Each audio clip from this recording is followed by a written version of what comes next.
No Citizen Kane related bit. You guys got one? Just like a really like low like podcast. Or just thinking like the jump scare with the cockatoo. Yeah. Scream. That caught me off guard at the very end. Yeah. To wake the audience up. It's what, an hour and Make sure you're paying 45 attention. minutes in at that point. It's almost 2 hours. Yeah. Yeah. You think that? Yeah, make sure you're paying attention. The audience didn't need to be woken up. I thought that was a pretty yeah, it's zippy. flowing I film. think it moves. It's zippy. Yeah. It moves. It's got a lot of stuff to get through, and it does it quickly in an interesting way. Well, not quickly, efficiently, I should say. Mm-hmm. All right. Yeah, let's do that. We can talk about the cockatoo, I guess. As you guys know, I don't know how to start the podcast, so it'll either be that or something along the lines of Welcome to Late the Movies. This is a podcast where my friends and I get to fill in our movie blind spots. Each week, we'll pick a movie that either I or a guest hadn't seen before and really should have by now. This week, kicking off a brand new month with a brand new theme is 1941's Citizen Kane.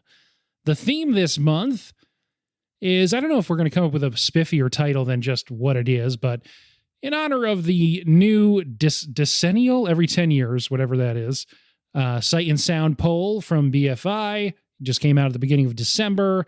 We are picking 5 movies from the new top 10, and the first one we're doing is Citizen Kane, which sits at number 3 in the new top 10, but sat at number 1 for 5 decades, 50 years, from the second poll to the 6th poll, I think.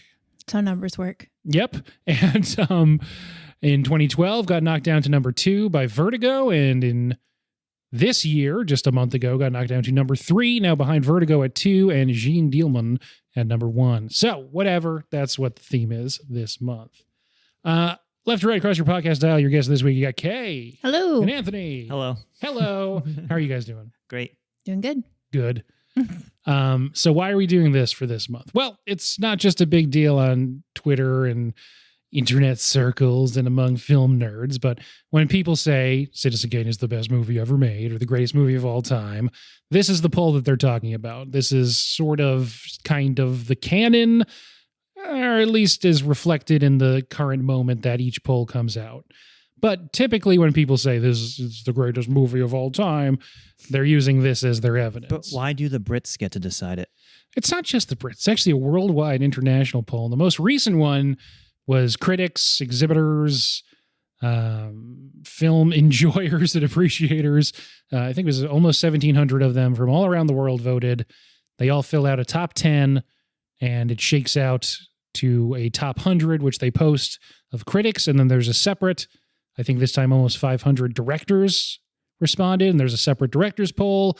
But normally people are talking about the critics poll when they're talking about the Sight and Sound list. Did you get a vote? I did not get a vote. Oh. Not quite there Late yet. to the Movies wasn't on the list. We weren't on the list, unfortunately. But One day. next time. Next. We got 10 next years. Time. 10 years. Probably 9.5 before they start. Whatever. It doesn't Don't matter. call it a comeback. you Yeah. know? But yeah, so for our top 10 that we're picking 5 from, we're working off of the critics list, which just to set up at the beginning, like I said, number 1, Jean Dielman. 2 is Vertigo. 3, Citizen Kane. 4 is Tokyo Story. 5, In the Mood for Love. 6 is 2001: A Space Odyssey. 7 is Beau Travail. 8 is Mulholland Drive. 9 is Man with a Movie Camera. 10 is Singin' in the Rain. And depressingly for me, bumped out of the top 10 to number 11 is Sunrise: A Song of Two Humans. I know I said I'd only mention the top 10, but I'm just saying, if Sunrise: A Song for Two Humans, a silent movie made by F.W. Murnau in the 20s, had stayed in the top 10, we would absolutely be doing it this month. It is one of my favorite movies. But whatever, I'm not bitter. That being said, what's up with you guys? How y'all doing? Doing good? As we're recording, it is still 2022, but this will be the first episode of 2023. So I'm feeling a little bit nostalgic about the year that happened. So instead of just if you've seen anything good recently, maybe if you can't think of something good recent, what's just something you saw this year that you really liked? Oh, that's a big question. You can keep it to recent also. Just I haven't been watching many movies recently. A lot of catching up on Netflix type stuff over the holiday. So I watched Wednesday. Really, really loved it. Yeah, excellent. I thought it was great. A lot of fun. For movies for the year that I really loved, Oh no, the only one I can think of is Maverick. Unfortunately, not unfortunately, because I loved it. Unfortunate because I cannot think of anything else. I feel like that's probably one of my top ones for the year, just because it was so well done, so much fun, really enjoyable. Ben and I just saw Avatar: Way of Water. Oh yeah, how was that? It was good. It's just I don't know if I love the plot. Yeah, but I think it was more. I understand why it was there. It felt like the plot was secondary to him using it as a vehicle to showcase the technology, the action, and all of that, which I completely think is valid and fair. 100% was warranted because it was extremely well done, and there were some amazing action sequences. But yeah, I know Ben does not totally feel the same, but no, I feel mostly the same. Okay. That's. I don't know. I've been keeping a running list of my favorite movies of the year. That's around 11 or 12. It's not something that I'm going to... Avatar 2? Yeah. Really? Yeah. Wow. I never seen it, so I can't really complain, but... Yeah, I thought it was better than the first one, or at least it's going more... It's coming in my direction, I guess is the way that with a few weeks of perspective, it's more about like...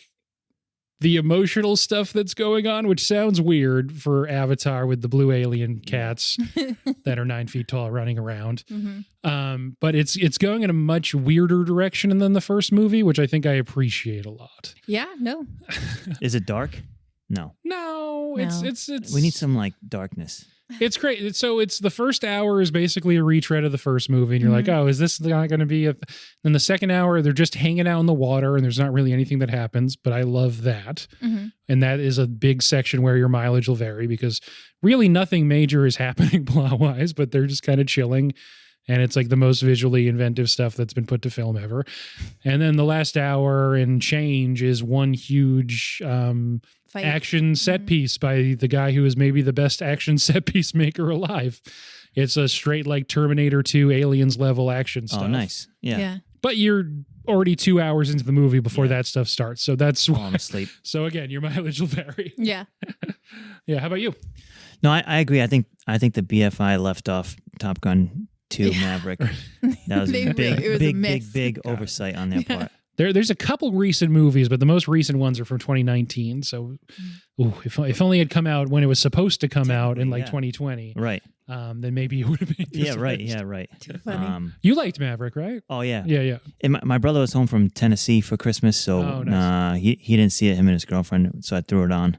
We watched it again. The whole my mom, my dad, it was better the second time than it was the first time. You know, so good. Not in, I mean, it's better in theaters, but even in your living room is what a film. That's like action film. I hear you on the CGI and all the, but we watched 26 Marvel movies. What more can you possibly do graphic effects? Oh yeah, 26 Marvel movies, now up to 30, I think. And it should all be horribly embarrassed watching how good this version of CGI looks. Really? If you don't have to put out 4 of them a year and you can put out one movie every 13 years. Right.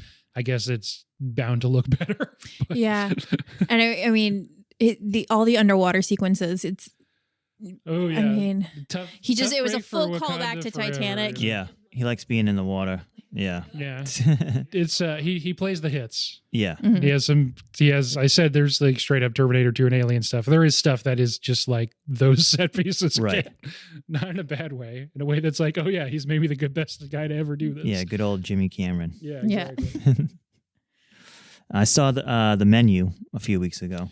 Still really good. Want to see it. It's good. I haven't seen I'm it yet. little bit, I don't do horror well, but I feel like it might tread the line of not too horror-y. There's really only like one part that I would really consider horror. Okay. You can go with one part. Okay. Yeah. But it's very suspenseful. Okay. Not a lot of jump scares. Okay. Good. Good. Yeah. Not even really that gory either, except a couple parts. Okay. Is it funny? Just based on the trailer, it seems like maybe it skirts into black comedy at a couple points. It but is. Yeah. Okay.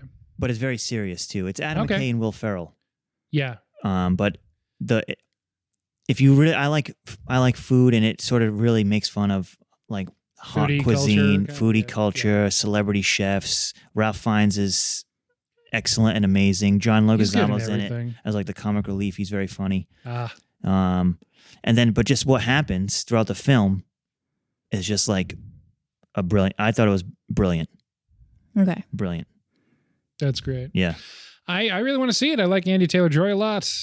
Nicholas Holt's in there too, and he has a U in his name, but it's almost Holt, which is also my name. So I like him. And like you said, Ralph Fiennes is, fantastic. We haven't done Grand Budapest Hotel, but we've mentioned on a different Wes Anderson episode that he's amazing in that movie. And he should have won all the awards. Exactly. Yeah. Actually, the ending to the menu, the plot Okay. is similar to Citizen Kane. The Interesting. way okay. it ends. Oh, that's What makes Ray Fiennes' character tick Okay. is exactly the same thing in this movie. Okay. Citizen That's Kane. really cool. Interesting. Well, parallel. Yeah. He's a puzzle or something. Maybe. This movie's great, but some other movies that are great that I've seen recently. Like I said, it's the end of the year as we're recording this, so I've been catching up on some stuff I missed. I saw The Fabelmans in theaters, and that's probably my favorite movie of the year. Horribly marketed. The poster is terrible for it. It doesn't reflect what the movie's like at all. It makes you think it's another one of these old masters reflecting on his career and wanting to make a movie about the magic of cinema. But it's not. It's really weird and dark, and it's less about like a boy wonder who made movies that made everyone happy and more about this boy who was a savant at this one thing and he didn't know why, and it ruined his life. And estranged him from his family and stuff. Yeah. Great movie. Loved it. What was he a savant of? Making movies. Oh, okay. It's about Spielberg. Yeah, it's right, a movie okay. Spielberg made vaguely about himself. Yep. That has, some of it's really, it's not all that dark either. Some of it's pretty light and breezy. It's still a Spielberg movie. But it is probably my favorite thing he's done recently. I really liked West Side Story last year, but just on like a first blush. And again, once I have a little more perspective, maybe this will change. But the last thing I really enjoyed a lot by him that I felt like I really internalized to this level is maybe like Catch Me If You Can. And that came out 20 years ago. So what about Everything Everywhere All at Once? Was that 2022? That was, but that's just a movie I've seen since the last time I recorded. Yeah. But Everything Everywhere All at Once that's also hovering around my top 5. Right. That was excellent. Back in the napkin bath right now, my top 5 in no particular order is probably Everything Everywhere, Fabelmans, Banshees of Inisherin, Tar. Nope. Probably that in some order is my top 5. Is Nope better than Get Out? Yes. Really? Yes. Wow. That's. I think people are coming around to that opinion more crazy. and more. It was like, I actually didn't love it at first. I think I would give it like a B+ when I saw it, but I've come fully around to that being Peele's best movie by kind of a lot. Really? Yeah. And you saw Banshees? That was good? Banshees was amazing. I wanted to see that. Love Banshees. I just never got a chance to. Colin Farrell having an all-star year. He's amazing in that. He's amazing in a movie called After Yang, which is a Kogonada film that came out earlier this year. And amazing as the Penguin in the Batman movie. Say. Oh, I didn't see Batman. All 2022 performances he's so by good. him. Even if you've just seen like Batman and Banshees, the range on that guy. Yeah. Ooh. If only the Fantastic Beasts series kept him around. The range, yeah. He's not in a phone booth. Once they took him out of that phone booth, Once they got him out of that phone booth, he's been unstoppable. The range. Yes. Trapped in a glass box of emotion. So that's vaguely my top 5-ish, I guess. I don't know. RRR is actually probably in there too. So there's 6 or 7 movies that are all in my top 5. If you're not like making me pick. No, I think that's a great list. Yeah. But you've left out Maverick. Yeah. Mavericks around my 6. top 10-ish Number or 6. so. Yeah. And anything I didn't name that you're in love with is my number 6. Did you see RRR? No. It's on Netflix. It's probably the best action movie of the year. The version on Netflix is a Hindi dub. Mm-hmm. So you're reading subtitles either way. But it's a great action movie. It's really long, but it does a lot of things that are like, oh man, I wish superhero movies were this inventive with their action stuff. It's really silly action for a lot of it, but it's done so well that it's so good. Really? And then some of it is extremely serious. Mm-hmm. And then you get to the end And it has, and like the final thing it does is like extremely nationalistic in a way that you're like, oh, was this propaganda the whole time? Right. But then you're like, but I liked Top Gun Maverick, so can I really complain about something being nationalistic? It's Top Gun Maverick is not propaganda because there's an unnamed country in it. Oh, true enough. Oh, true. There is a long scene where Tom Cruise is explaining how good the new Lockheed Martin jets are. Yeah, but in case you're a government looking to contract some new ship, some new planes. That's just product placement, you know. Yeah. Product placement. It's product placement for Jets. weapons manufacturers. All right, do we want to talk about Citizen Kane? Let's do it. Been recording for over 20 minutes. Right. So our little disclosure form at the beginning here. I've seen this movie a number of times now. Okay. I have seen this movie. I saw it for the first time 2 years ago, 1 year ago. It's whenever Ben was like, you must sit down and watch this. Because it's probably when I had MANK fever. Probably. Because for a When I was while I was just diagnosed kind of with like, MANK fever. I don't know. I don't know if I want to see. Like, I just was like, I've heard so much about it at this point. Yeah. There's no way it can live up to that hype. And I'm not super, I don't watch a lot of very old movies. So I was kind of like, I don't know. I just was for some reason fairly resistant. And at one point you were like, we are watching Citizen Kane. I was like, all right. Yeah. That was a joke, but I do think it's around when Mank came out. And I was like, I That would loved make a lot of Mank. And sense. so I'm going to rewatch this and you have to watch it with me. And Yeah. well, we wouldn't be doing this as an episode if someone hadn't watched it yet. And that leaves Anthony. So Yeah, I just watched it. nice. May or may not have been today. Good. So it's fresh. Yep. Gotta get it. Did you take in all the greatness of it? Did you notice that the ceilings were really, really low in a lot of scenes? No, That's something you don't pick up on until a fourth or fifth viewing. but in these old movies, I do like the set. That it's an actual designed set, right? There's no obviously there's no computers or anything, right? So they're backlots and sound stages and props and fake ceilings and it gives more credence, I think, to those types of films. Yeah. Mm-hmm. Yeah, for sure. All right. Well, either of you feel particularly like doing a 1 minute plot summary? Yeah, sure, I'll do it. All Okay. right. We were both looking at you. All right, ready? Yep. Publisher and industrial magnate Charles Foster Kane was equally loved and hated. Dies uttering one last word, Rosebud. This leads to a group of reporters to investigate and uncover the meaning of the word, revealing a fascinating and complex human being who, despite climbing higher and higher in wealth and status, slowly loses his soul, yearning for the joy and excitement in life he once had as a young boy. Hence, Rosebud. Yeah, I think you pretty much nailed Nice. it. Good job. Thank You got it Very better than succinct. That was really good. you got it better than the reporter Mr. Thompson did ultimately. But Who never finds out what Rosebud means. nope, no one does. Fantastic. Unbelievable. This guy's fucking lazy.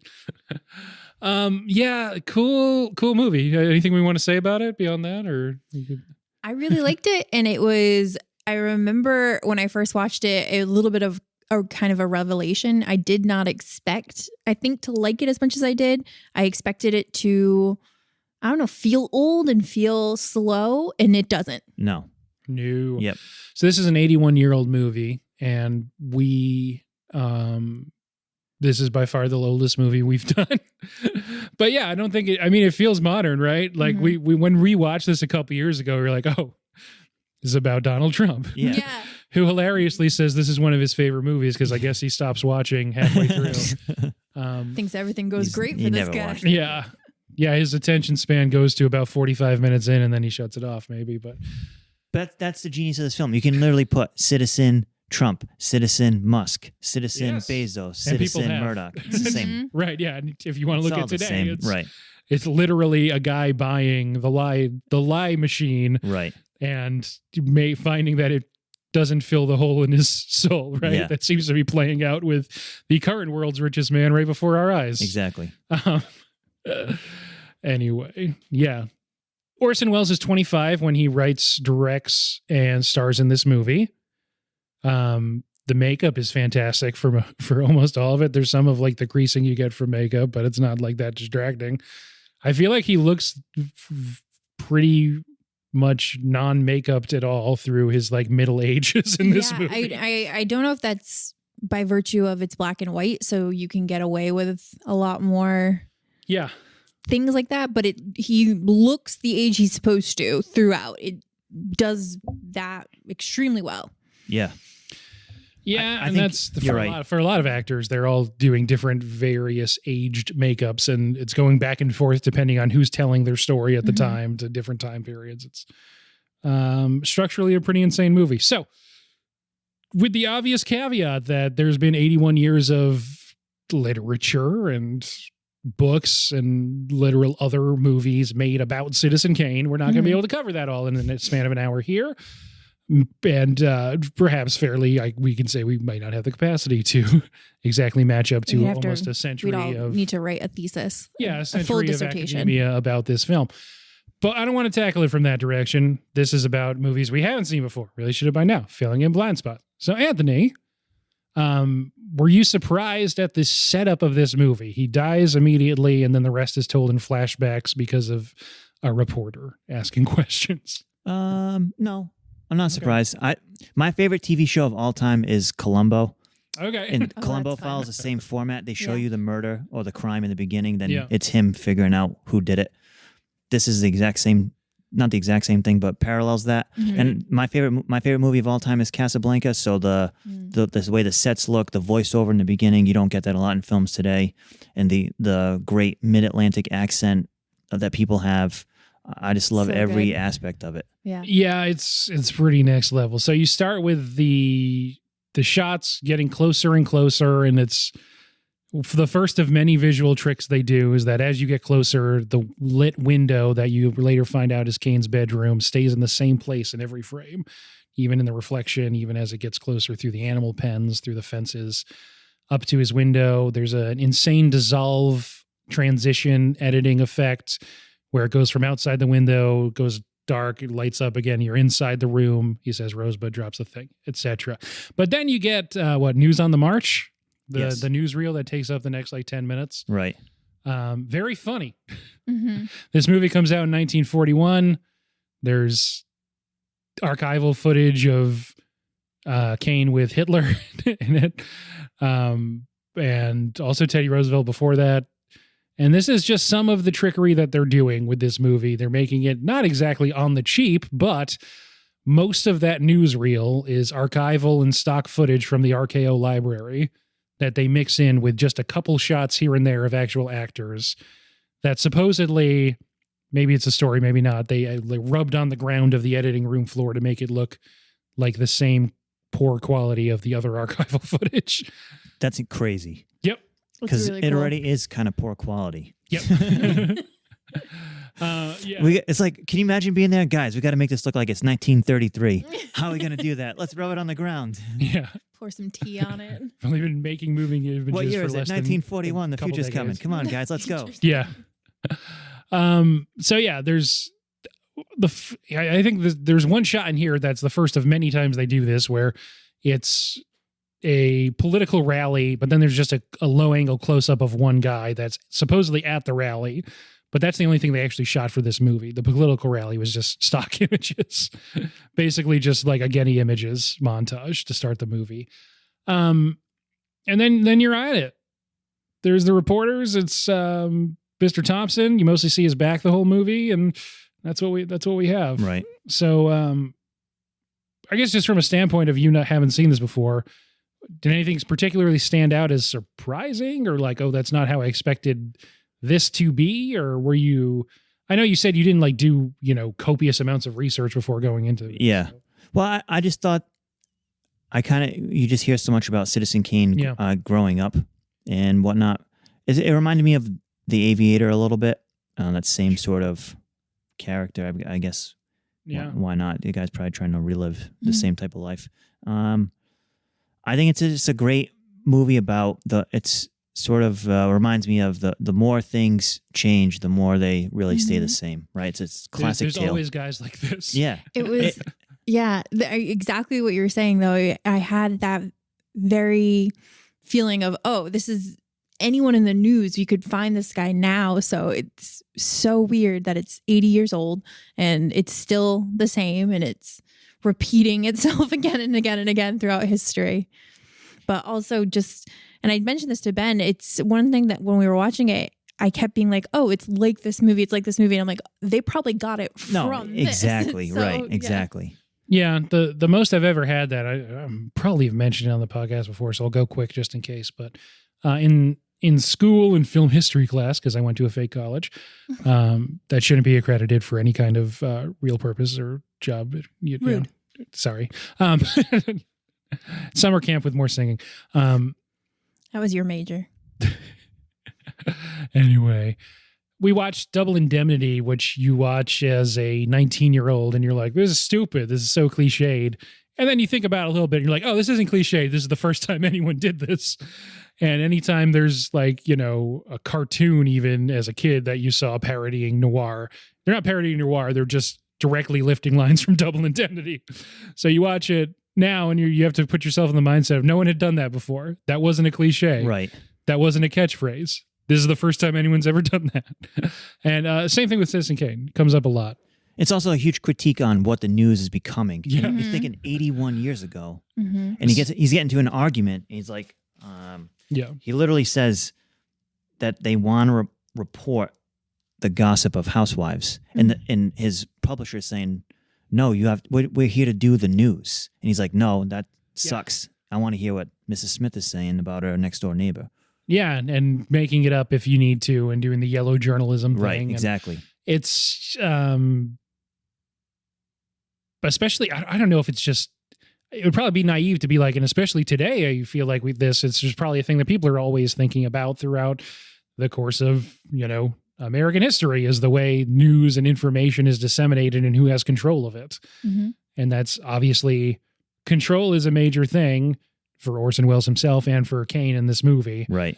And the control of information by rich people is perhaps not something that has ever been that good, but has always been topical. Yeah. But I mean, it's very society critical as well, of just free journalism and access to information, and that whole topic is something that you cannot have a truly free society without just freedom of journalism, freedom of the press, freedom of information being accepted and kind of disseminated to all people.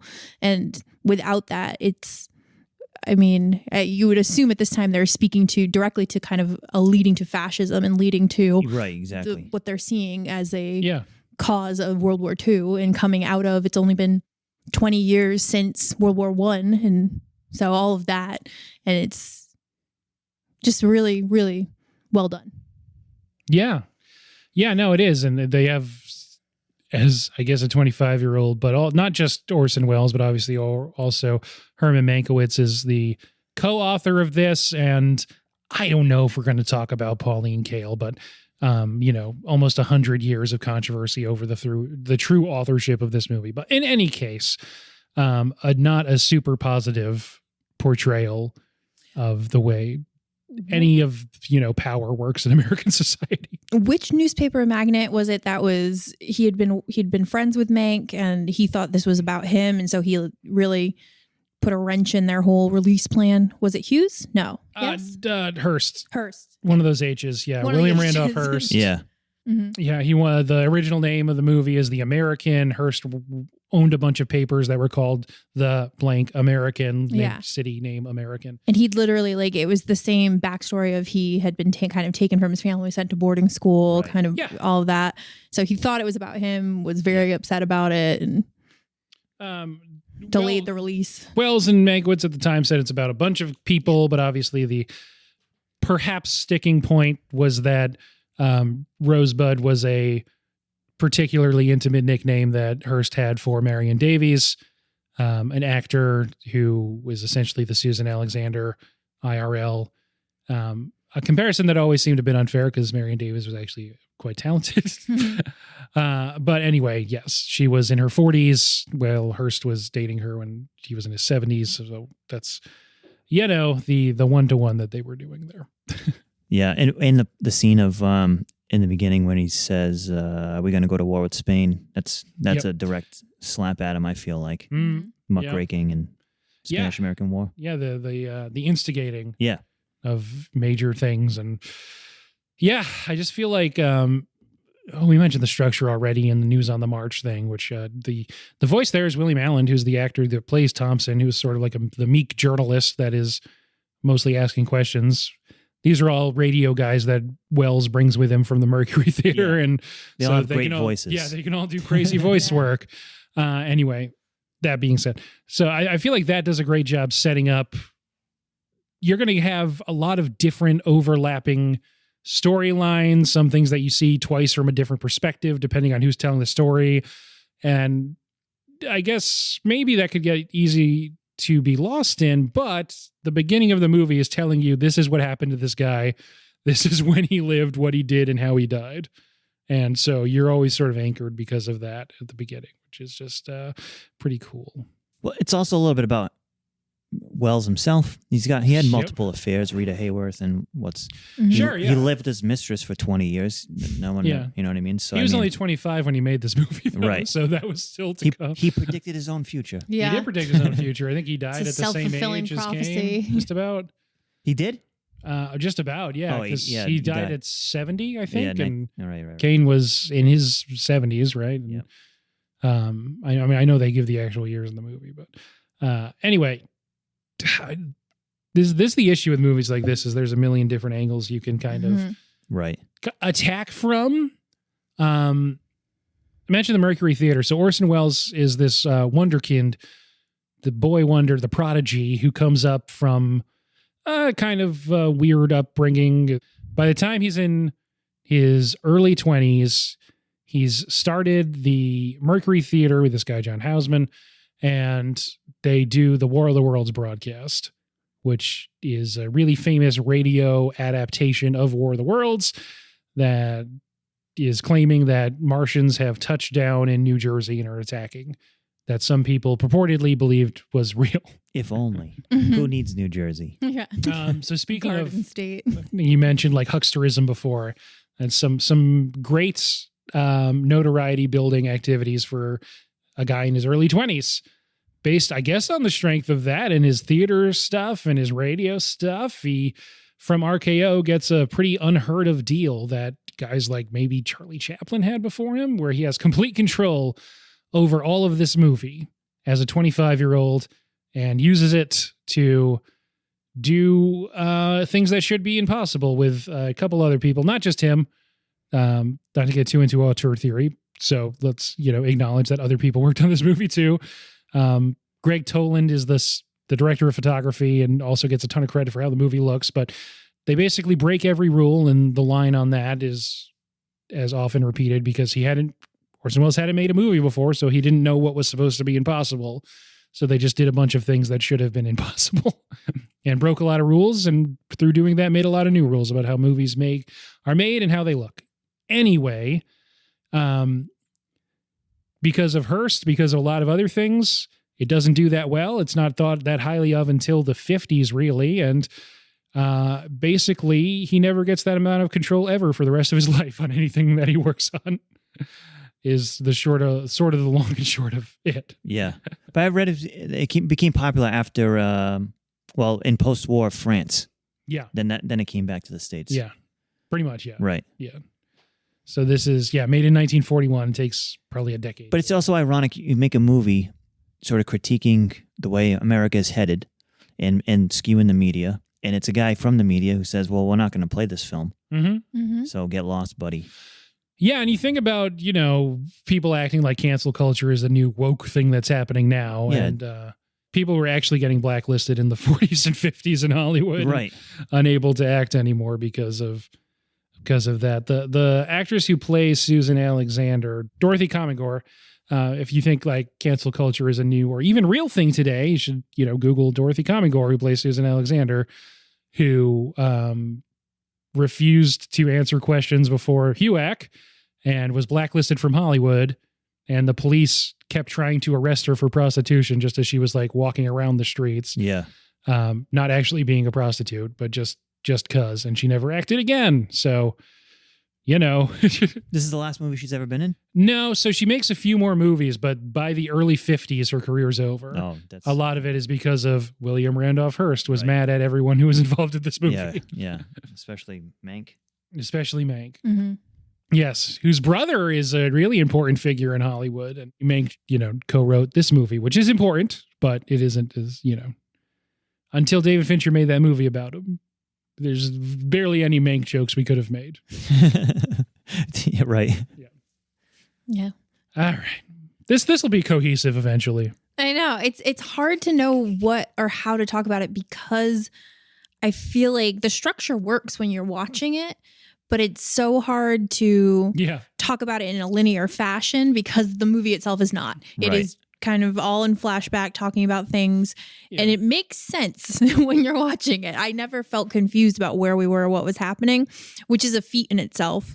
But it's hard to know how to talk about it beyond it's kind of given away, jumping right to the end, jumping to the beginning, jumping all around. Yeah. Well, there's maybe just a few important scenes we could pick out or something. Obviously, one of the first things you hear Charles Foster Kane say when he's a little kid playing with his sled and throwing snowballs out in the snow is "Union forever," as his mom is signing him away to break up their family. Wink, wink. Mm-hmm.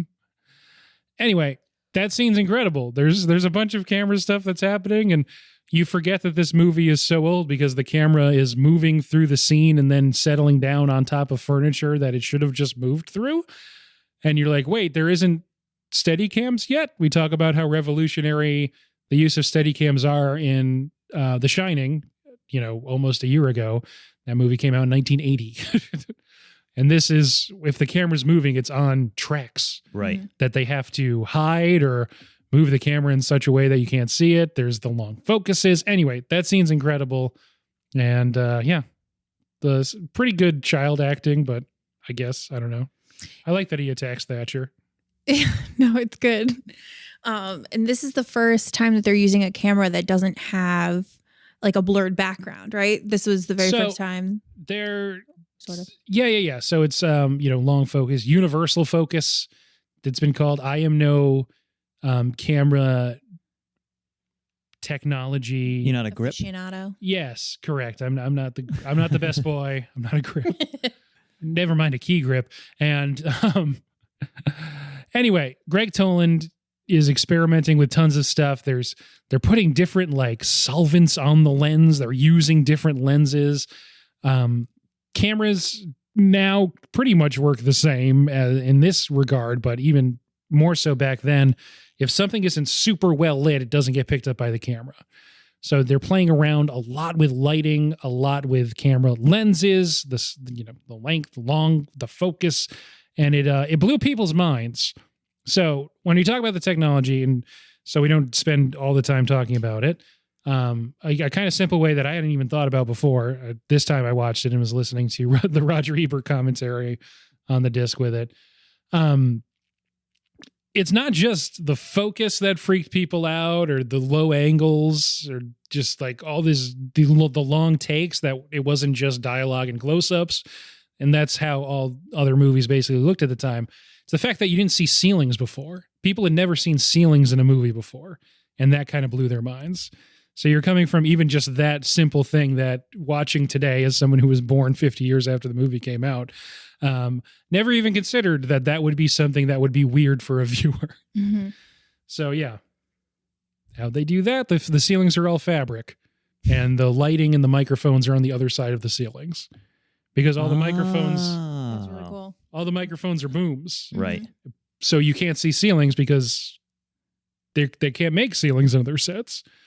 And you need to be able to light everything. So the way they solve for that is they light and mic through the ceiling.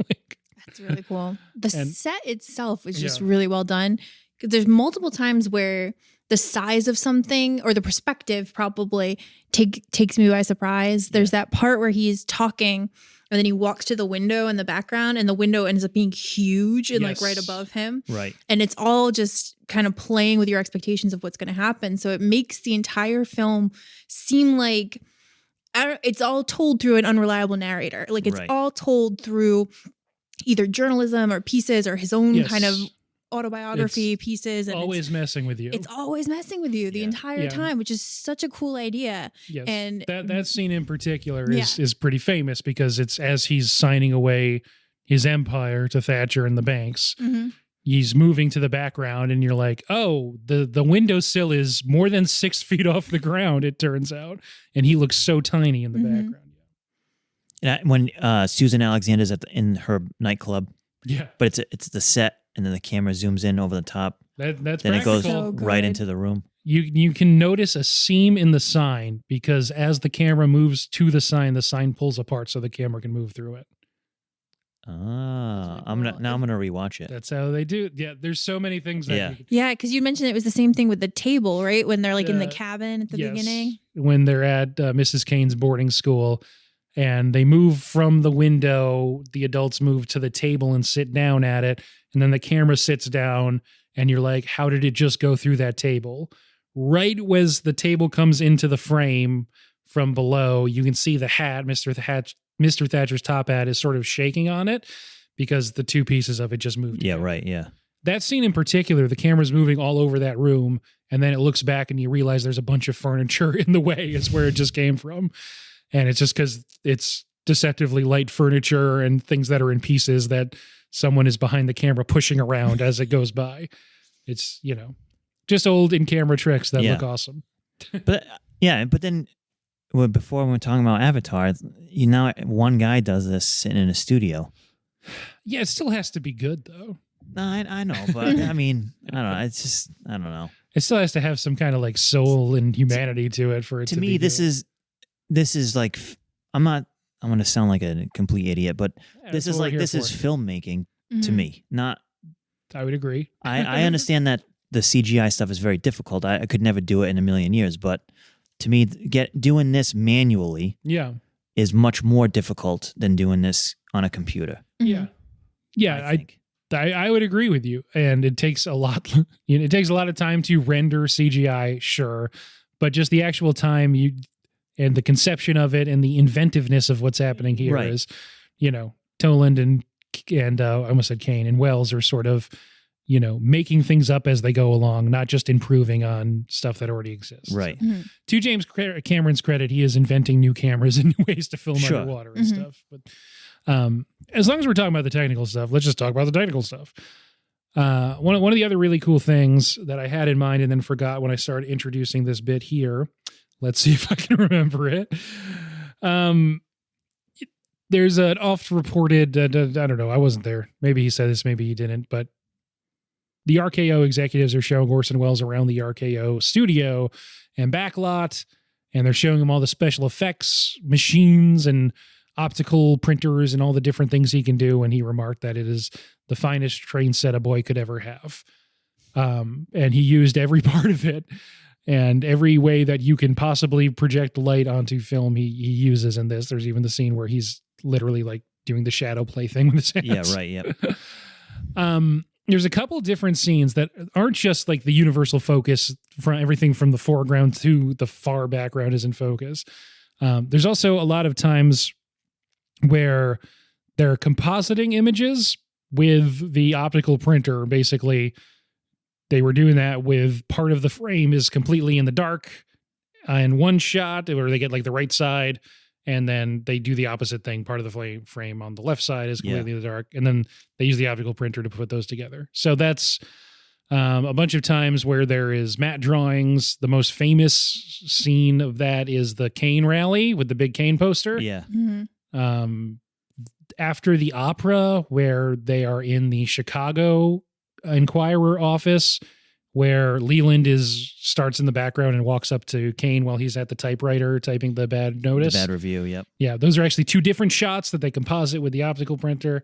It's just cool shit. You see that a lot in Casablanca. Yeah. A movie that I've seen about 15 times. So. Yeah. I think that's our mom's favorite movie. Mhm.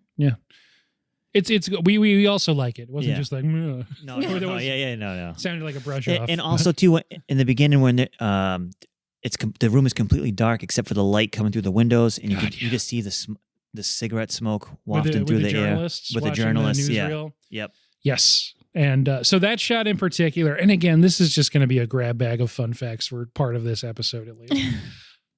Those shots in particular, that scene, Wells and Toland had to lie to RKO and say that they were just lighting tests, and that wasn't how the scene was actually going to look. Yeah. Because the executives at RKO would have thought it was so radical as to they would have tried to like seize control and stop them from making the movie look like this. Yeah, it makes sense. But there's so many times when ostensibly the subject of the scene is in complete darkness and you can't see their face. That being a main one because Mr. Thompson is just some dude who's observing everything and he's always like in witness position. Right. Throughout the movie. And yeah, that scene, he's just in darkness.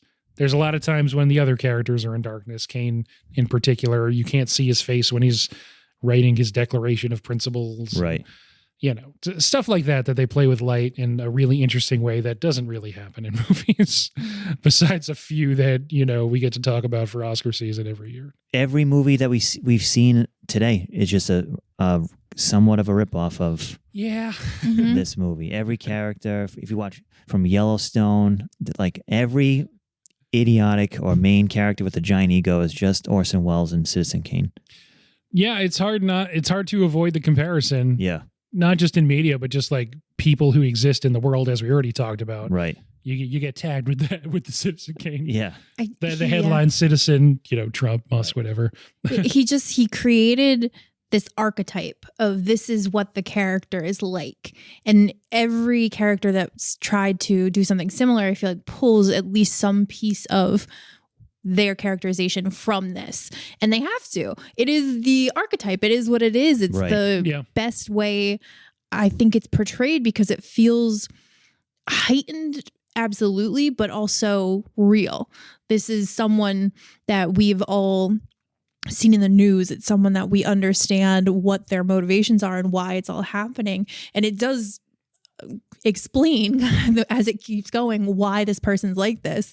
And they're extremely unlikable, but you're still invested. And it's really, really, really well done because that's, I think, a really hard needle to thread. A lot of older movies that I've watched, I just don't like the main character. And I don't know if that's just by virtue of a lot of it's misogynistic sometimes and things like that. And I'm just kind of, it's not anything that feels relevant sometimes to me. Right. And this is not that case at all. It's, you don't like the character, but it's because of the choices he keeps making. And you're so upset and you're just like, why is he doing this? But you're also invested. And it's really, really threads the needle really well. It's like that. I mean, the amazing moment with Dorothy Comingore, Susan Alexander, towards the end of her story, where Thompson goes, despite it all, I still kind of feel bad for him. Yeah. And she just goes, don't you think I do? Yeah. And that's, it's just about the last thing she says. Feel as the audience too. And I was thinking more and more of, if I was going to write a paper about this, what would be my angle? Just kind of thinking. And I do think it would be the gaze and kind of the perspective of whose eyes are we seeing all this through? Is it our own? Are we the audience being kind of taken along on the ride? Is it Thompson? Is it the journalists themselves? Is a general public? Because it's so good at not really giving you all of the information. Yeah, right. And you really end kind of being like, okay, we have all of this information about him, but do we actually even know anything about him? One of the effects of the long focus, the universal focus, everything in the frame you can see, nothing's blurred. So you as the viewer are deciding where to look because you could look at anything. And the composition of the shots is such that quite often in the foreground on the right side of the frame is someone with their back to you looking into the frame just like you are. And, coming from stage, coming from radio, it's either sound effects or eye lines of characters or motion that is directing you where to look. Everything is in perfect focus at all times. So they're using all these other methods to direct your focus through the composition of the shots, which is pretty incredible. So yeah, there's a bunch of ways to watch the movie. You can just follow, take any still and make a diagram of where everyone's eye lines are. And it's usually a triangle. It's so fucking good. But on your point there about nobody knows who he is because Thompson's asking them, well, what does Rosebud mean? And everybody's like, couldn't know. And then I don't think he does it every time, but sometimes like, we'll just talk about him and maybe something will be relevant. Yeah. He's like, how about for $1,000? Yeah, right. Yeah. He goes, that wasn't worth $1,000. That guy didn't know. Yeah. No. I really like that they end it with no one knowing too. No one knows. Yeah. Yeah. I like It's- that. And also Rosebud is kind of bullshit. It doesn't. Yeah.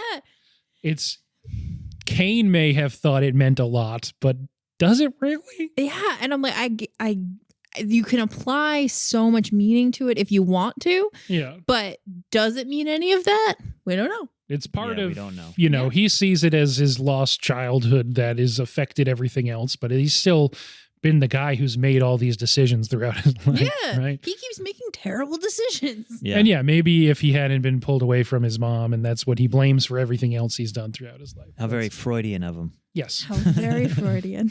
Yes. I think Wells referred to the concept of Rosebud as dollar book Freud, Yeah. like dollar store Freud, I get that. which is funny. That was even Wells' perspective on it. It's like, this is bullshit. It's another part of Kane's self-mythologizing that perhaps there is this one key that unlocks everything. It's the same It doesn't. It's bullshit. thing. I feel like teaching English. One of the always- great MacGuffins Yeah. of film No, history. I feel like teaching MacGuffin. English, I run into things like this all the time, particularly when I'm talking about symbolism with the kids, Yeah. because they'll be like, so everything has meaning. I'm like, no. Nope. And they're like, well, how do we know? I'm like, we don't. We can apply what we want. We can Right. try and figure it out. Sometimes an author will actually say like, hey, this is what I meant. But you're rarely going to get that, particularly on like things that are the classic literature. There's nothing, we're applying what we can Yeah. to it, but it's not, there's no manual. There's nothing that's No. ever going to have like a broken down commentary for it. Everything has meaning to you. Exactly. Yes. Exactly. It has whatever you imbue it with. It's a Mhm. Rorschach test. It is. He's, on his way to go through his mom's things to try and like recapture his youth when he meets Susan Alexander. And one thing I literally didn't notice till this time is the first time he meets her and goes into her apartment, you can see the snow globe. It's like next to her dresser. And instead he tries to capture her youth instead of recapture his own that night. And But my favorite scene is when after that, and he has the affair, and then he's running for governor, and he ultimately loses because of the affair, which is like, I think most people would win nowadays, right? Yeah. yeah, it probably doesn't matter. Yeah, right. Yeah, but in the paper, he's like, what? They're writing what's the headline we're going to write, and it says fraud at the polls. I'm like, Yeah. where did I see this before? Yep. So either he wins Even in or the it's 41, voting Mhm. or it's voter fraud. Yeah. Yeah. One or the other. It can't be. We had such a flash up because we literally were watching this like while Trump was like, Yeah, I think he was probably watching in like 2019. or Yeah. something. and it was one of those things. It's like, oh, well, yeah, it seems ridiculous, Yeah. but Yep. not Right, outside yeah. the realm of reality. No, not at all. Even in the Yeah. 40s, especially in the 40s. Yeah. Yeah. But for it to still be relevant Right. is phenomenal. Yeah, it just shows you that this moment in time And awful. we and our moment in time is not special. But No. does life imitate art, or does art imitate life? Do people? Depends on who you Both. ask, right? Yeah, but do we really think? Maybe we shouldn't even go down this road. But does voter fraud really happen, or because for 81 years we saw it happen in a place like Citizen Kane that we just like, oh, this must have happened because Yeah. it happened Well- in 41. No. No, I know, but what if it's meta like that? Yeah, maybe. And I think the funniest outcome of anything like this is that Hearst thinks it's about him. Mhm. Whether or not it actually is, probably it is. But the fact that he thinks it's about him is the funniest part. But because Just the like guy's a lunatic. yes, Oh, yeah. just like we're seeing this literally happen currently. Now that Glass Onion is out on Netflix and conservatives can watch it because they didn't go to see it a month ago when it was in theaters, and they're all mad because it's about Elon Musk to them, even though it's not. And the movie has was nothing to do and the with movie Elon was Musk, made right. like 2 years ago, Right. And it was actually more about Mark Zuckerberg when they were making the movie. Yeah. But if you're a big Elon Musk fan, you're upset that this movie's about him. You're right. Right. And it's like, funny that you think this is about him. I Yeah. think that says more about him Yeah. than the movie. Methinks they doth protest too much, sort of Exactly. thing. Exactly. Yeah. I have a bunch of stuff. I mean, like I said, there's a lot of things that we could talk about that are just being like, here's another nerdy fun fact. But, why do it? The other people in this movie are a lot of his Mercury Theater people, I guess Joseph Cotton's probably the one that goes on to be in his own right a star. He's in Gaslight and The Third Man and a bunch of other stuff. And he's still in movies throughout the rest. His first wife, she is Ruth Warwick. She's works like through the 90s into the early thousands, I believe. She was on Days of Our Lives or All My Children. One of those. Soap, yeah. Is Days of Our Lives even real, or is that just in Friends? What do you mean? No, it's a real soap opera. It's real, right? It's Yeah. real. Well, that's what Joey's on in Friends. Duel. Oh. Yeah. Okay. But Days of Our But it's Lives is also real. real. No, that's a real show. Yeah. Okay, that's what I thought. Yeah. I think she's on All My Children, though. But it's like one of the main people on it. But everyone else is pretty much just like a lot of people who have great careers as character actors or stage and radio people, and they're so good in this. And yeah, everyone's got a great voice. The best. Yeah. We need to bring back the mid-Atlantic accent. That's what's missing in the world today. Yeah. So good. Yeah. It's so good. It makes even bad news sound upbeat and positive. I mean, the newscasters of today definitely there is an accent because they almost mute whatever accent they have to could be some sort of kind of flat, Yeah. almost Midwest, but without the twang or kind of the Yeah. I don't know. It's all like there's a lot of. I took a linguistics course, so we've talked a lot about this. Yeah. But it's not the same because it's more the transatlantic was trying to do more of a British twang or tinge to it. Yeah. Twang is not the right word. We'll do a screwball comedy month at some That'd be point. so good. Get Katharine Hepburn in there. I love it. So Joseph Cotten plays Jed Leland, and he's probably arguably like the only good friend that Kane ever has that's like real with him. And he has a couple incredible scenes. He's great throughout, and he's in this a lot. And then obviously, maybe not. I shouldn't say obviously. People probably are listening to this and might not have seen The Third Man, but he stars again as a friend of Orson Welles in The Third Man. And anyway, point being, he's really good in this, and he didn't like his old age makeup, but I don't think it's that bad. No, I mean, we're not watching this film for the makeup, right? Yeah, But still pretty Exactly. good. Still pretty good.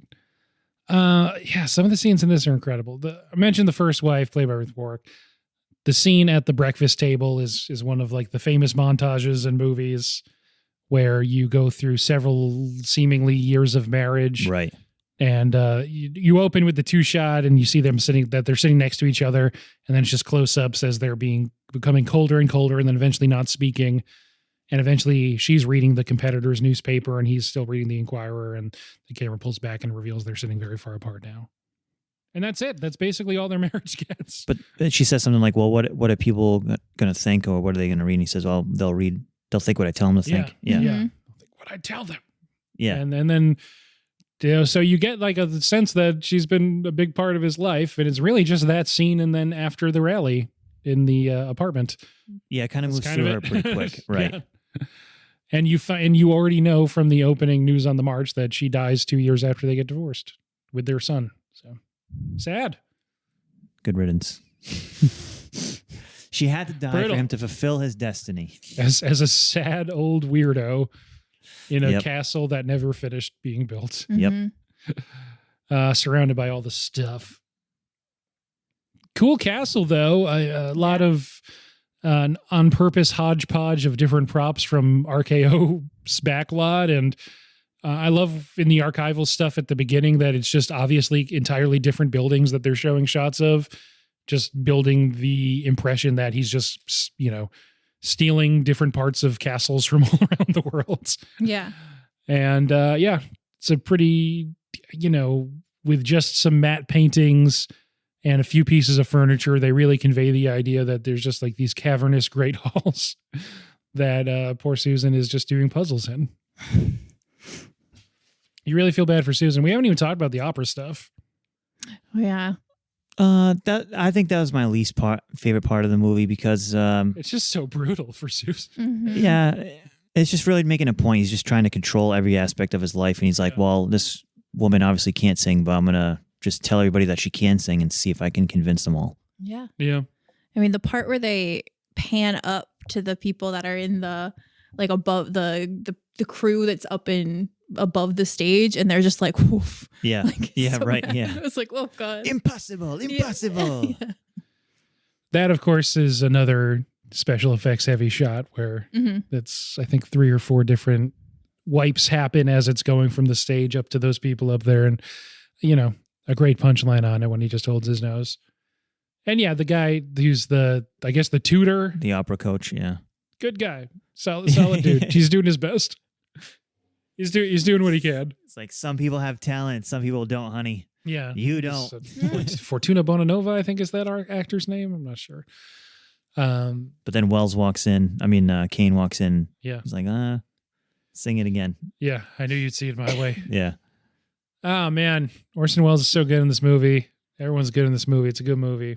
My only reference to Orson Welles is watching the roasts. Sure. From like the 70s. Sure, yeah. Well, he becomes sort of like a bon vivant. Yeah, in, right, in yeah. Hollywood. Like a caricature of himself. Kind of, yeah. And French wine or whatever that. Yeah. I just remember Rickles roasting him at the roast. Yeah. My favorite comedian. Yeah, he becomes kind of a character of himself. He still has a pretty good career. Yeah, right. Makes great films. He has a true friend in Peter Bogdanovich who perhaps either himself or Wells himself wrote some stuff that Bogdanovich put his name on in response to Pauline Kael's Raising Cain essay that came out in the 70s. We don't have to get into that. Yeah, man, I don't know. Fascinating dude and a crazy movie to start your movie career on. What I really like about this movie too is that we learn all of this stuff sort of like in high school history. Mm-hmm. And it's cool to see it play out in the media at that actual time. Yeah. You learn about all the great robber barons and whatnot, but and then they put it to film. And I thought that was unique. Yeah. And I feel like, maybe a lot of those guys started in their, early to mid 20s as idealistic kind of radical socialists almost. Right. And then just like the success and fame turned them into this sort of gross caricature of an American. Yeah. It's that old quote, absolute power corrupts. Absolutely. Yeah, absolutely. Man. Cool movie.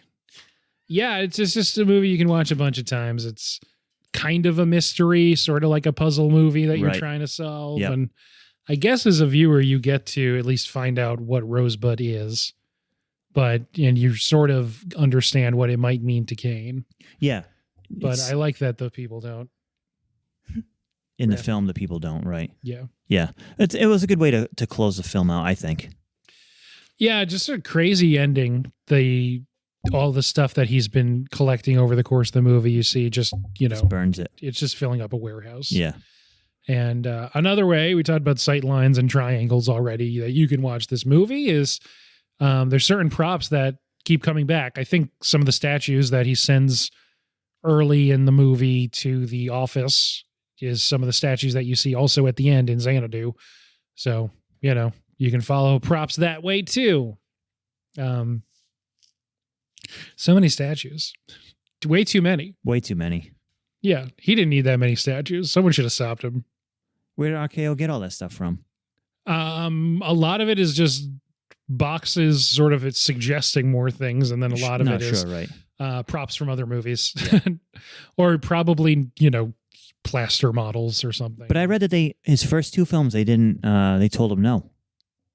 This was his 3rd film that he wanted to make, and that they finally gave him the green light. Well, they liked the pitch, I guess. Considering this is maybe, for a first watch, the most hyped a movie might possibly be, how did it stand up to that for you? No, it's very... I never watched it, never appreciated it, but watching it, it's still very relevant, topical, despite being filmed in the 40s and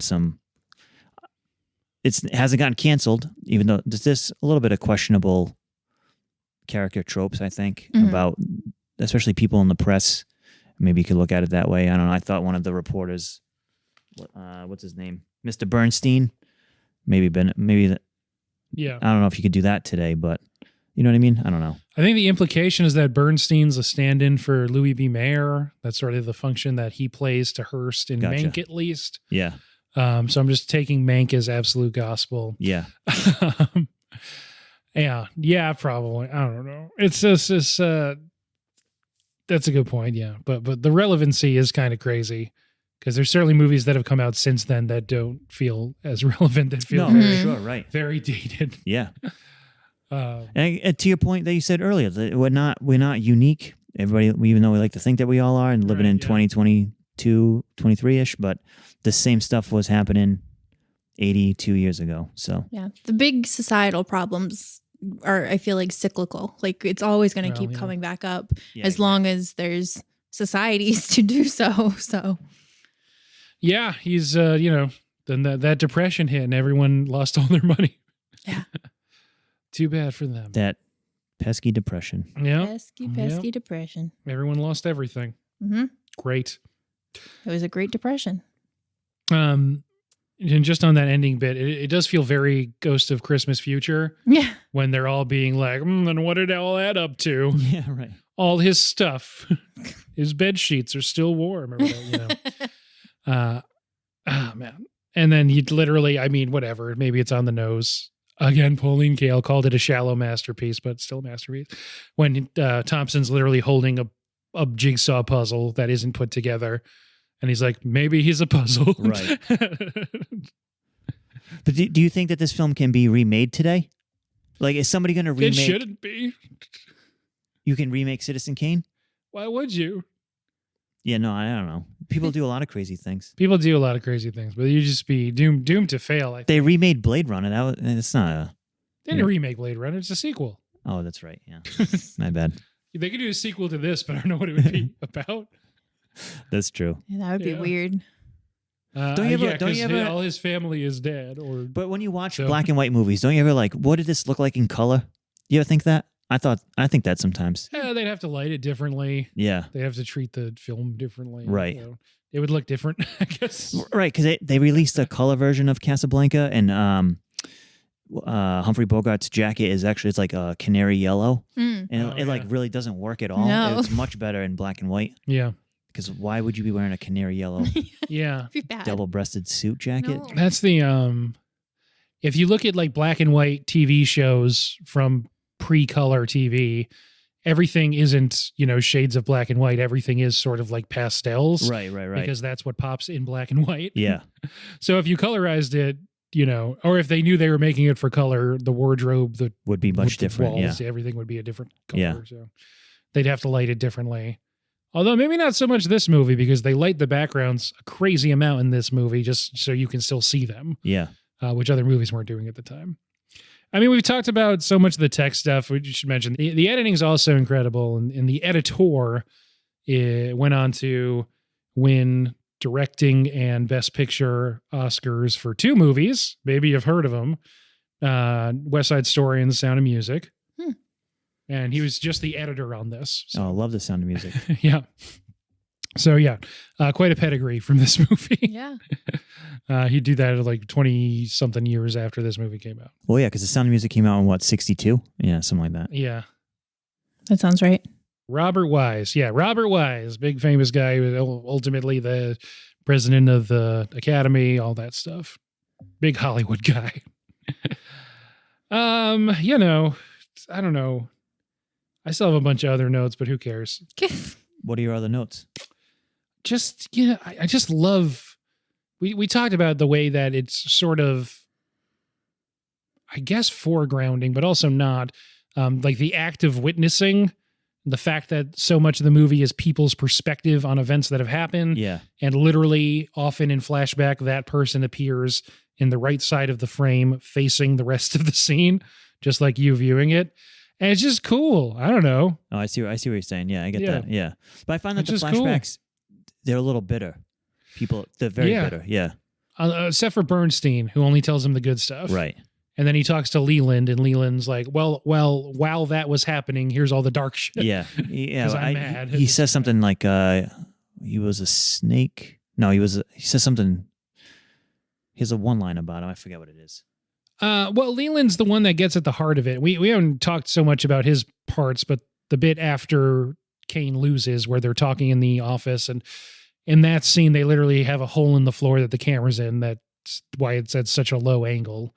And he's, in that scene, he's telling him to his face, and then really explicitly saying when you come out of the flashback and it's just him as an old man telling Thompson, he didn't believe in anything. He didn't love anything except Charlie Foster Kane. And Right. he wanted people to love him, but he was incapable of loving them. Right. Yeah. Gets right at the heart of it.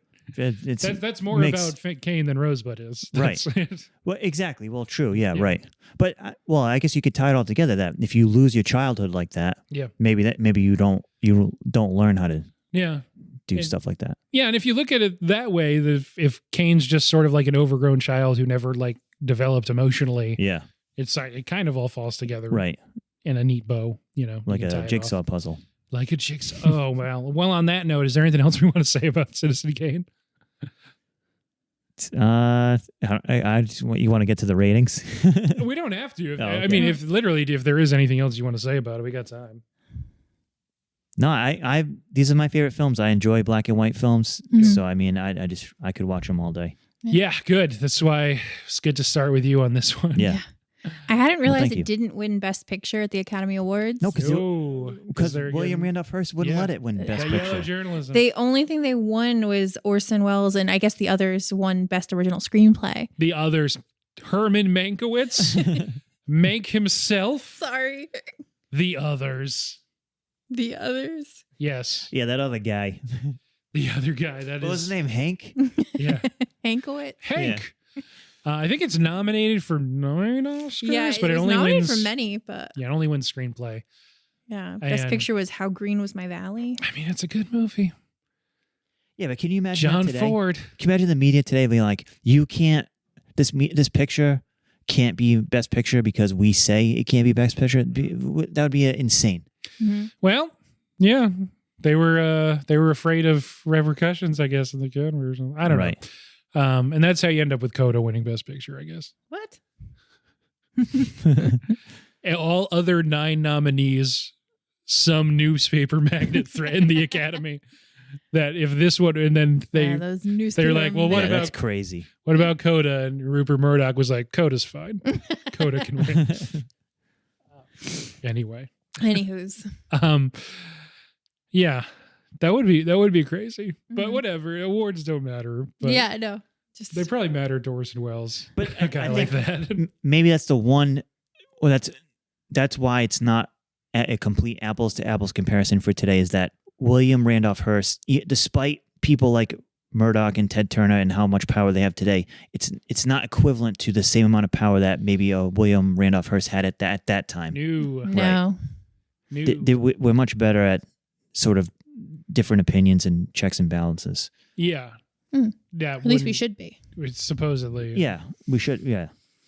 Yeah. we only I had feel like we're more 81 conscious years. of it. Like we Exactly, can yeah. see when something is poorly allocated and kind of a monopoly is happening here, and we Right. recognize where there is issues. Yeah. Whereas at that time, it was just Accepted. like par for the course sort Right. of thing. Yeah. I mean, a lot of these awards bodies are still filled with weirdos. Sure. So Yeah, that's- yeah. it's whether or not there's some kind of media conglomerate telling them what to do. Do you really want to hang out with anyone who decides the Golden Globes? Probably not. Probably not. Right. Anyway. Anyway, So yeah, this is nominated for 9, only wins screenplay. Yeah. Watch just- Mank if you want to hear more about the process of writing Citizen. I just thought it was not shocking. I just thought it was really funny in the context of it has, I feel like my entire life been called like the greatest movie that's ever been made. Yeah, And it has. yeah. And this is, we talked at the beginning about the Sight and Sound poll being the canon. They've been doing it since 1952. And this isn't number 1 when the first poll comes out. But when the second poll comes out through until 2012, it is number 1. And so that's sort of just reflective. Bicycle Thieves, in case you were wondering, is the first number 1 on Sight and Sound. Where's I didn't see Lawrence of Arabia on this list. I think all of all of that guy's movies are gone. David Lean, no, it just didn't make it. Didn't make The cut. It's only 100, which when you think about it, it's not that many spots. Yeah, I get sure. There's 2 2019 movies on it, so how many can really fit? Yeah. Yeah. Fuck, what was I going to say? It was going to be good too. Oh, well. Yeah, watch Mank if you don't want to watch this. No, I'm kidding. I have a bunch of friends, all of whom have been on this podcast, that host an Oscars party every year. Yeah. When is it? Oscars night, which this year is mid-March. And they watched Mank because they watch all the Best Picture nominees. And that was 2019, 2020, whatever it was. And they did not and have not watched Citizen Kane. And they only watched Mank. And they said it didn't make a ton of sense. Well, no kidding. That's what I said. And so I was alone on Mank Island. Alone on Mank Island. Just me and Mank on Mank Island. Mank's fine. Citizen Kane's better. Watch Citizen Kane. Yeah. It's a good movie. Yes, a movie that you can make dramatic movies that get nominated for Oscars about a guy who wasn't even in it. Mm-hmm. Just wrote it. So they're the Orson Welles to your Mank. I don't want to be Mank.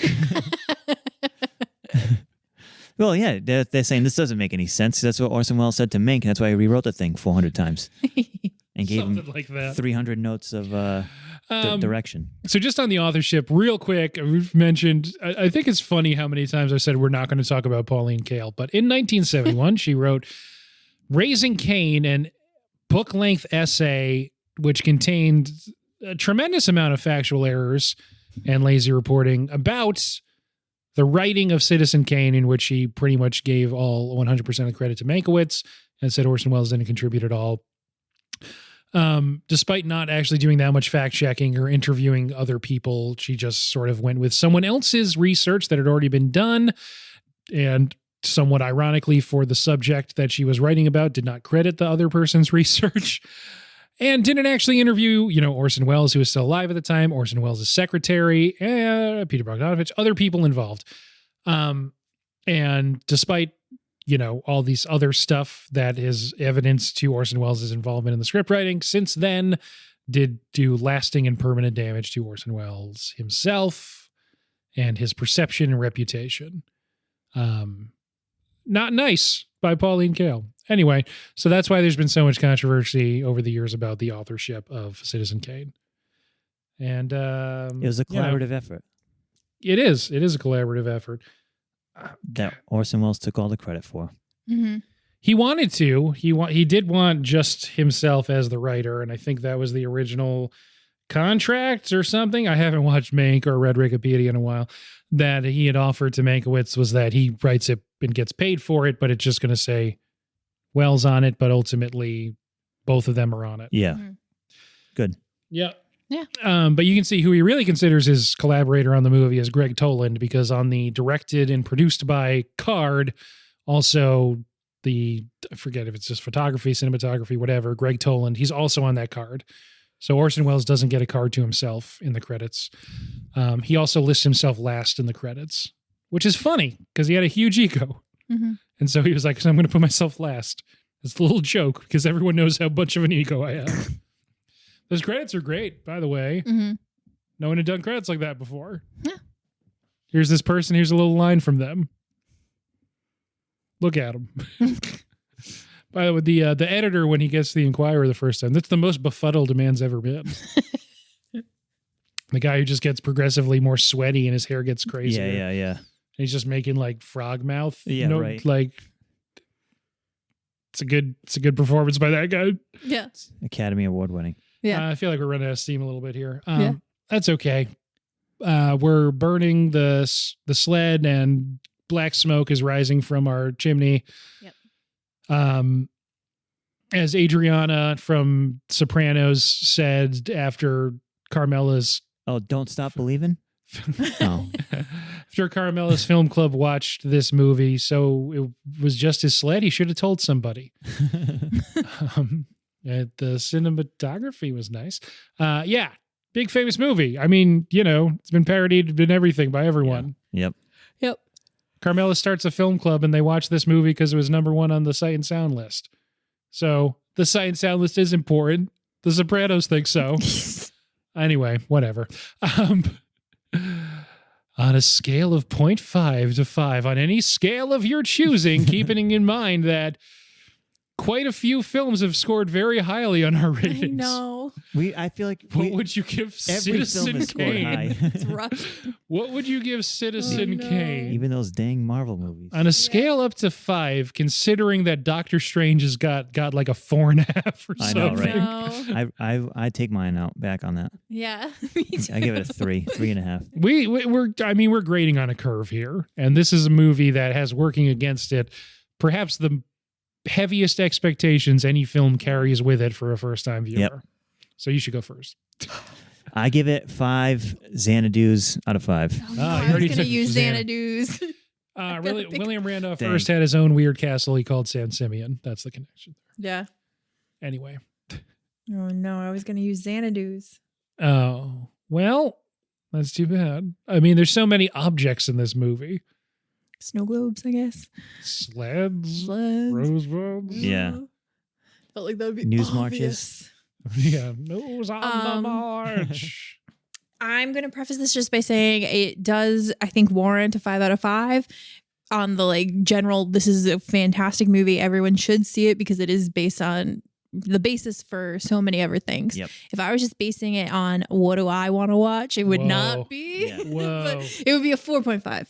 But I'm going to say 5 out of 5 for the actual like letterbox. Be true to yourself. 5 out of 5. Give it a 1. I'd give it a no. I like it a lot. This It film would was just be terrible. like I would rather watch Lord of the Rings than this. Like, but Yeah. it's not. It's just personal taste of like I like fantasy more, sort of thing. Then it's a great movie. So 5 out of 5. Sneaky sleds. Ooh. Mm-hmm. Sneaky. Yeah, I mean, it's a 5 for me. This movie is great. You can watch it a billion times. I've watched it twice in the last 18 hours. Jeez. I watched it once, and then I was like, I wonder what the Roger Ebert commentary is like. And then I started watching it, and it was so good, I watched it again. So, it's a kind of movie that supports that sort of habit. Yeah, man, it's just the fucking template, right? This is It really is. there's certain thunderbolts in the timeline of art, and no, okay. I mean, let's not get like that with it, but Wait, yeah, can we do a question? It's give a- your rating. Give your rating. okay. It's a thing that changed everything that came after it. Everything that came after it had to be recontextualized. How does it compare to this? What does it take from this? That it fucking matters a lot. Mm-hmm. It's a great movie. It's 5 out of 5. I think what would be fun? It gets all the raspberries. It gets 5 out of 5 raspberries. All the raspberries. As Susan Alexander complains that, when he says like it's his name or whatever, she's the one that gets the raspberries. Mhm. So this is the one that gets 5 raspberries. Gotcha. Got it. Yeah. That's good. I like that one. That's good. That's an obscure. Yeah, it's a good one. It is now and will always be one thing, 5 out of 5. As the host of this podcast, is this the best movie that you guys have done? Or we collectively have done? Besides The Godfather Part 1? I do truly think Or it's the part most 2. important one. Yeah. We only did Godfather Part 1. That would be in the running. Despite this current Sight and Sound list, I do think Silence of the Lambs is up there too. Mm. I love The Shining. It's not my favorite Kubrick movie, so I can't really say that it's the best. It would be the one that we've done here. Probably. Yeah. Mm. If we talk about my favorites, it's not my favorite movie we've done. Yeah, I think it's all about context. Yeah, of, sure. like, Yes. Part of the Ebert commentary is he says, when people ask what the best movie is or my favorite movie, I say Citizen Kane, but I also say that it's a stupid question and there's no real way to answer Yeah, it because of it course. Yeah. depends on the context. It depends on what you're asking about. But just in terms of, it's the most important movie we've watched, which hopefully we've articulated why over the last hour and a half. And it's near my favorite. I think it's not just, I think a lot of people probably think it's homework, and it's not. It's fun to watch. It's funny. enjoyable. It's That's fun. a great point. It's funny. I don't know Yeah. if we made a good enough point. There's some good jokes in this Yeah. movie. Yep. That hold up. Yeah. You know? That's why I've never seen it, because it's always like you have to read Mhm. 1984 in school, and Right. Yeah. Mhm. Yeah. Exactly. this is another homework assignment. Yeah. Maybe that's something we should have brought up earlier and been like, keep listening. It's not homework. But yeah, no, it's just, it is a towering achievement in just about every way that, moving images are captured on screen. And Yeah. even sound, even light, freaking everything. Yeah. Mhm. It's the reason why the movies are the movies. Yep. Thanks, Vin. Man, anything else? Yeah. Cool. Well, you look like you had something to say? No. Okay, cool. Well, you can find us on Stitcher, Spotify, Apple Podcasts, iTunes, Google Podcasts, Podbeans. You can buy now that the winter rush is over and you've gotten all your buy money. some merch. Yeah, you got all your Christmas checks from your family members.